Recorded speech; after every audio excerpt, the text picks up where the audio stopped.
Human rights campaigners in Britain are alarmed over EU plans to install surveillance cameras on planes. And the project is aimed at preventing terrorism, but some believe more cameras will lead to even more of a Big Brother society in a country that's already the most watched in the world. RT's Laura Emmett reports. Off for a week in the sun. But if a European Union project goes ahead, these people could have their conversations and movements monitored while they're flying. The plan has alarmed civil liberties campaigners who fear further growth in the surveillance state. But air passengers are divided. Yeah, I think that's bad. Just because it's like private and personal, you wouldn't, I don't know, I think there's a line and we keep pushing it with like the regulations. And I think it's so prevalent already. And with this expected, you watch TV on land, you watch TV in the air, you'll be surveilled on land, you'll be surveilled in the air. It doesn't worry me. I've got nothing to hide, so it wouldn't worry me personally, no.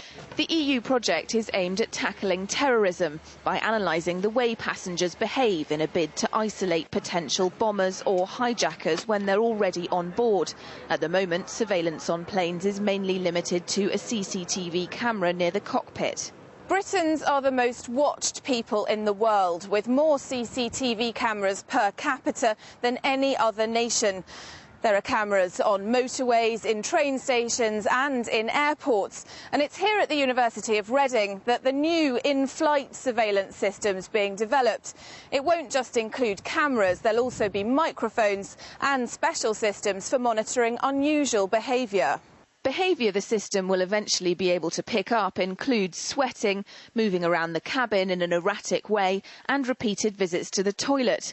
Dr. James Ferryman insists it will distinguish between potential terrorists and nervous flyers. Now, one way we could do that is to look very carefully at the types of cues that we detect. So, for example, someone may be acting nervously or anxiously, perhaps sweating.